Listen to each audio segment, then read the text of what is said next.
There's no reason you should be not able to raise the capital if you just follow these steps. Despite what you may think, there is a lot of capital out there. There's a lot of opportunity. People are wanting to put their money in deals, to save on taxes, to, whatever that means, right? To protect themselves. People want to put money in these deals, including myself. There's a distressed owner that needs to sell fast. Class A is the nicest out there. It is the nicest. It was just built recently, or it's in the nicest area possible. The distressed owner needs to sell fast. Perfect condition. All right, just assessed by the inspector. Purchase price, $4 million. That's about $160,000 a door. It's really good. All right, this is a killer deal, and obviously nothing in life is guaranteed, but just suppose we live in a guaranteed situation here. Buyer in Miami committed $6 million. Said, if you buy that deal right now, I will give you $6 million for it. So your net profit, if you buy this deal and then sell it to the buyer in Miami, is $2 million. But the catch, you must buy it in 30 days, and you cannot use your own money. You must raise the $1 million down payment for that $4 million from other people's money. Now, if you knew 100% that if in 30 days, if you just get that $4 million together, if you buy it for $4 million and you raise $1 million, if you were guaranteed, there was no doubt in your mind, you're about to pocket $2 million. You're about to put $2 million in 30 days in your pocket. How many of you think you could raise that $1 million? Come on. All right. All right. So look, if you think you can raise that $2 million, say yes as loud as you can. All right.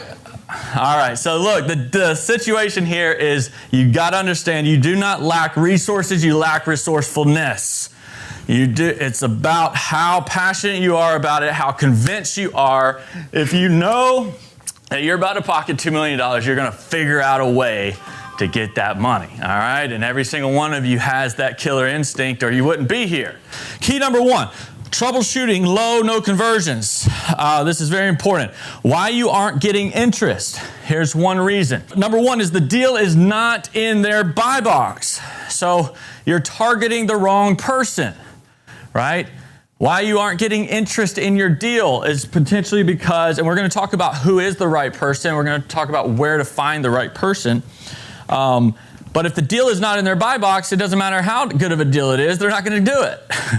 Right? So if the deal is not in their buy box, we've got to adjust who we're going after. Okay? I see some people come in, they're from the institutional, they work for whatever private capital group, whatever that is, and they've got a contact list full of institutional investors, right? People that are, very sophisticated. And then, they're bringing an opportunity of a value-add apartment, and they're wondering why that just doesn't resonate, right? So you got to know who your person is, and you got to know what their buy box is, and then present deals in their buy box, okay? So if you have a bunch of people in your contacts, you want to first find out what is their buy box. All right, and then not iterating. This is an iterative approach. If you are getting told no and not adapting, talking to more investors will only result in burned bridges, right? I've had this happen before with people. We send them 10, 20 leads, and every one of them says no. And it's just, and it wasn't poor leads, it was just the fact that they were coming at it from a beggar standpoint. They were not iterating, right? If you have 5 people that say no in a row, we need to go in and look at those calls, look at why, what is their reasons, list out their reasons, keep a track.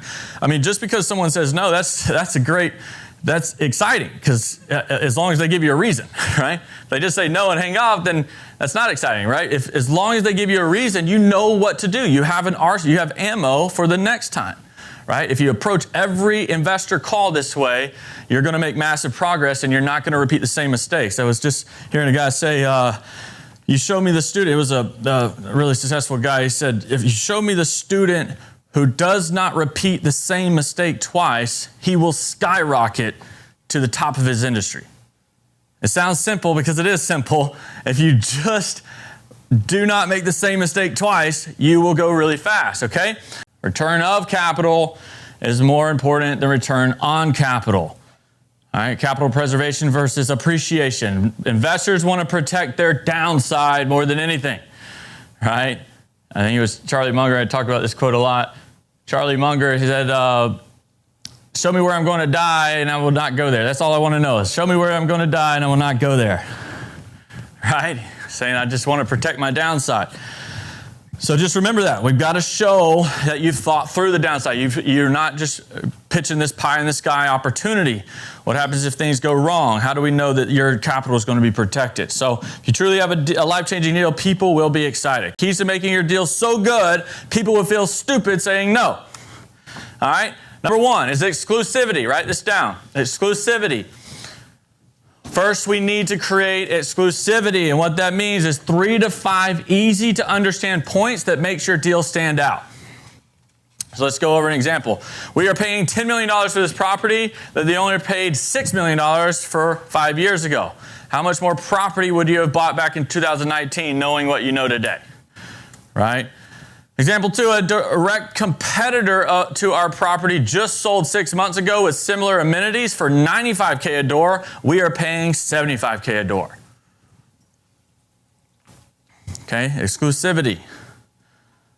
We need to create exclusiveness. So those are a few examples for you. Next is abundance. Number 2 is abundance. Remember this, you are bringing a bag of money, not asking for money.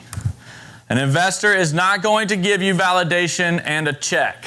I see this happen sometimes, right?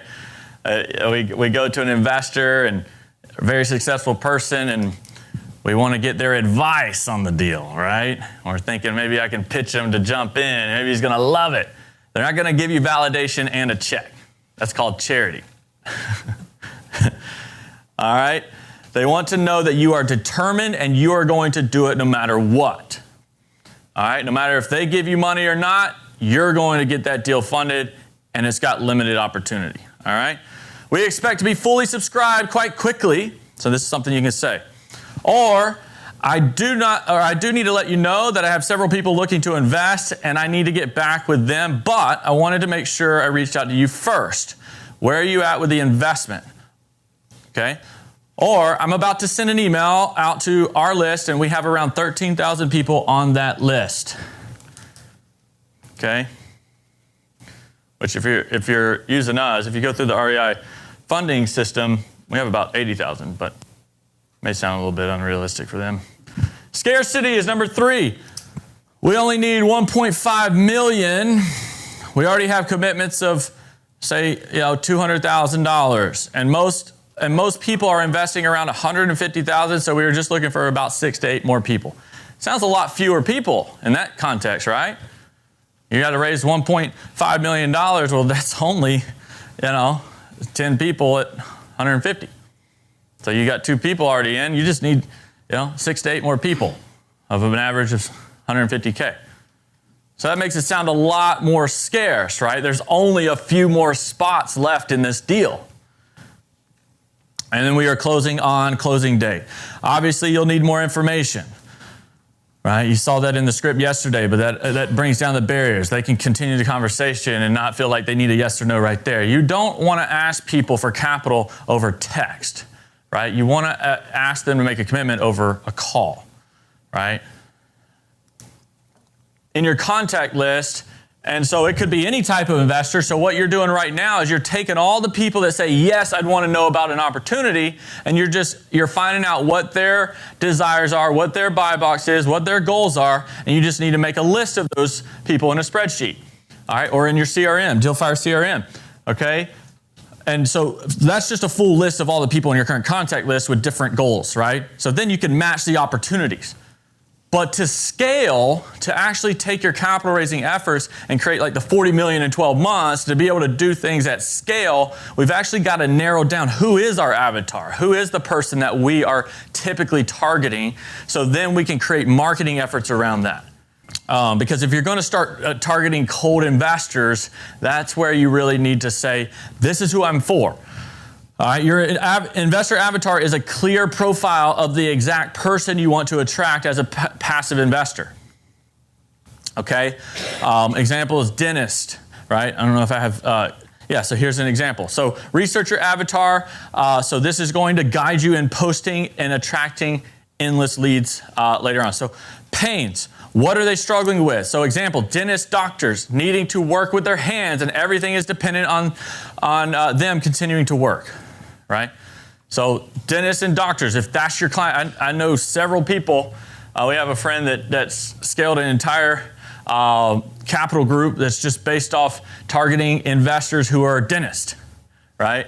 Dentists and doctors, right? Basically, if you're going to target somebody, you just got to find out, what is your background? What do you feel like you resonate with the most? You know, business owners, you know, who are the people, and even past that, like, what does that look like? How can I say I'm for this exact person? So then when they look at that, they're like, oh, that's for me, right? And then you got to study their pains, fears, and desires. So again, dentist, if my hands go out, I'm out of a job. I need passive income. I need some type of continual residual income. Fears, what are they worried about? They may be worried that they are unable to work and not have any income. What is their goals? Dentists want to create retirement-worthy income that allows them to not depend on using their hands. So that's what you're using in your post and all the attraction methods you're going to be doing. Okay.